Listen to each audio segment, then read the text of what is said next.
அனைவருக்கும் வணக்கம். நான் தமிழரசி பாலமுருகன். இந்த பதிவில் நம்ம பார்க்க போகிறது வரக்கூடிய திங்கட்கிழமை 12/1/2025 மார்கழி மாதத்தோட கடைசி நாள், பொங்கல் பண்டிகையின் முதல் நாள், போகி பண்டிகை.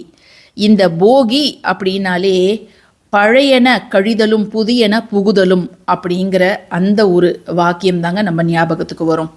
நம்முடைய வீட்டில் நமக்கு தேவையில்லாத சில குப்பைகளை அகற்றுவதன் மூலம் நம்மளுடைய வீடு எப்படி சுத்தமாகுதோ அதே போலவே நம்முடைய மனசில் இருக்கக்கூடிய தேவையில்லாத குணங்களை, நம்முடைய முன்னேற்றத்தை தடுக்கக்கூடிய சில குணங்கள், டக்குன்னு கோபப்படுறது, மற்றவங்கள பார்த்து பொறாமப்படுறது, சின்ன விஷயத்துக்கெல்லாம் எரிச்சல் படுறது, மற்றவங்க கிட்ட கத்துறது, சந்தேகப்படுறது, இதை மாதிரியான குணங்கள்லாம் நம்மக்கிட்ட இருந்து போகணும், நம்மளும் ஒரு புது மனிதராக மாறணும் அப்படிங்கிறதுக்காக தான் இந்த போகி பண்டிகை அப்படிங்கிறது.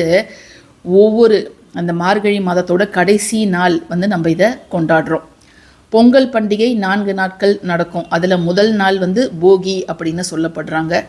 ஸோ அந்த போகியில் தேவையில்லாதவற்றை எல்லாம் நீக்கிட்டு நம்மளுடைய வீடை அழகாக சுண்ணாம்பு பூசி வர்ணம் அடித்து அதுக்கப்புறம் புது பானையில் பொங்கல் வைத்து கொண்டாடுவது தான் நாம் சூரிய கடவுளுக்கு செய்யக்கூடிய மிகப்பெரிய நன்றி கடனாக கருதப்படுது.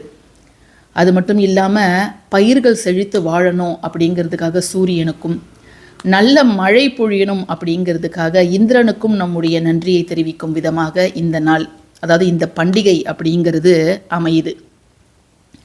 இந்த நாளில் மற்றொரு சிறப்பு என்ன அப்படின்னு பார்த்தீங்கன்னா, மோளம், இந்த போகி மோளம் கொட்டி தங்களுடைய மகிழ்ச்சியை மக்கள் கொண்டாடுவாங்க. காலையிலே அந்த போகி மோளம் அந்த சத்தம் எங்கே பார்த்தாலும் கேட்பதை நீங்கள் கேட்கலாம், எங்கே பார்த்தாலும் கேட்கும். அது மட்டும் இல்லாமல் இந்த போகி பண்டிகை என்று தான் இந்திர விழா சில கோவில்களில் இன்றளவும் சிறப்பாக கொண்டாடப்படுகிறது.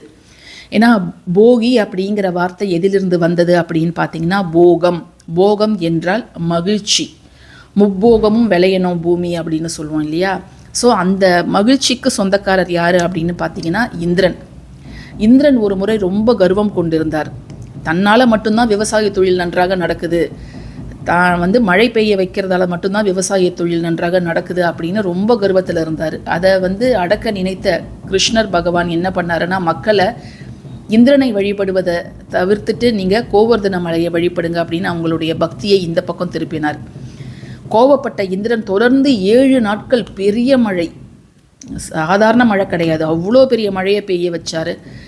கோவர்த்தனகிரி மலையையே பெயர்த்து அதையே குடையாக மாற்றி கிருஷ்ணர் மக்களை காப்பாற்றினார். தன்னுடைய கர்வத்தை உணர்ந்த கிருஷ்ணரிடம் மன்னிப்பு கேட்டார். அதுக்கப்புறம் அந்த நாள் இந்திர விழாவாக பல இடங்களில் கொண்டாடப்பட்டது.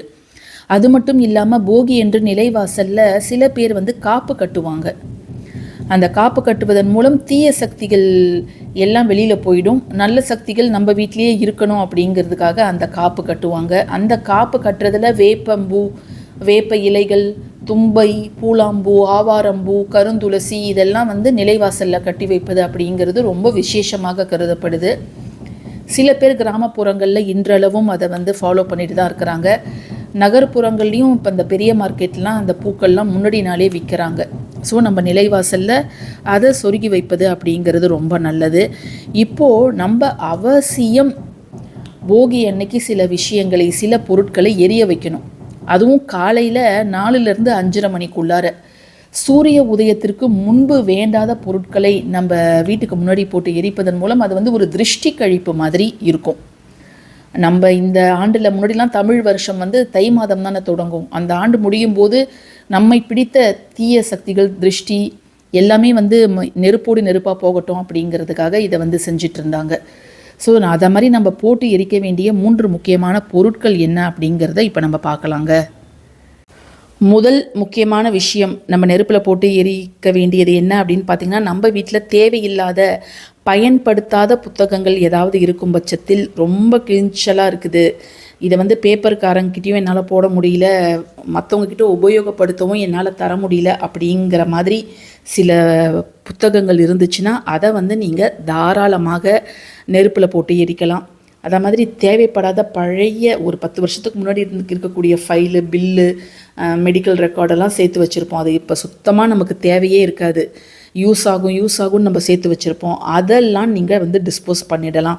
இந்த மாதிரி பழைய கேலண்டர், அது வந்து இந்த கேலண்டராக இருந்தாலும் சரி, டெய்லி ஷீட்டாக இருந்தாலும் சரி, மந்த்லி ஷீட்டாக இருந்தாலும் சரி, அதெல்லாம் நான் யூஸ் பண்ணுறதில்ல, தூக்கி போடணும் அப்படின்னு இருக்கிறத நீங்கள் தாராளமாக நெருப்பில் போட்டு கொளுத்தலாம். அந்த தேவையில்லாத இந்த புத்தகங்கள் நம்ம இடத்த அடைப்பதன் மூலம் நம்ம வீட்டில் வெறும் எதிர்மறையான அதிர்வுகள் தான் ஏற்படும்.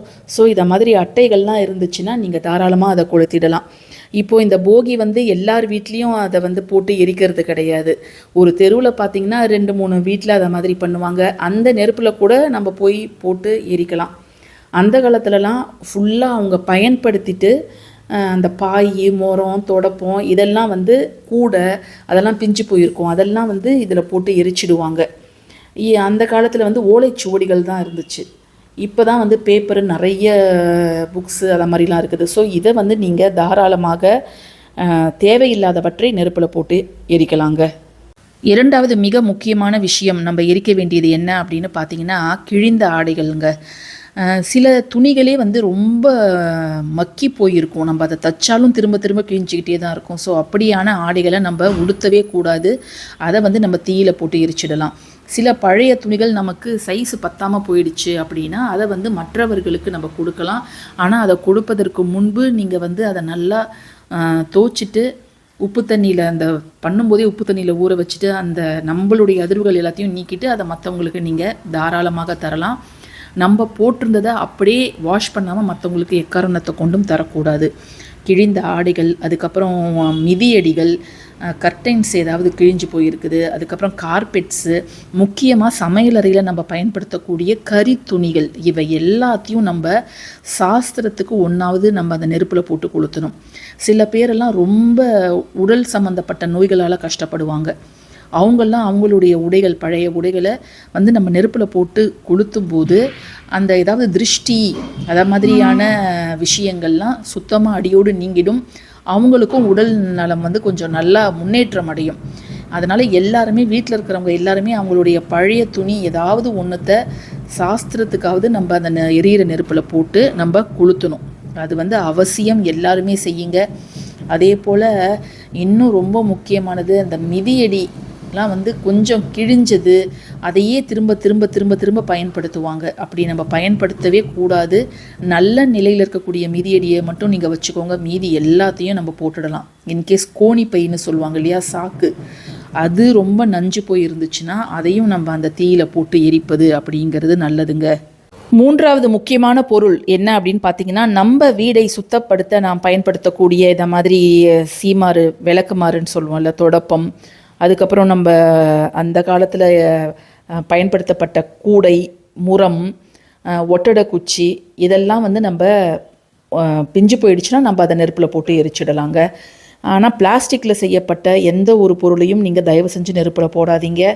அது டயராகட்டும் இல்லை வேறு எந்த பிளாஸ்டிக்கு பக்கெட்டு, மக்கு, அதெல்லாம் கூட இப்போ நிறைய பேர் போடுறாங்க.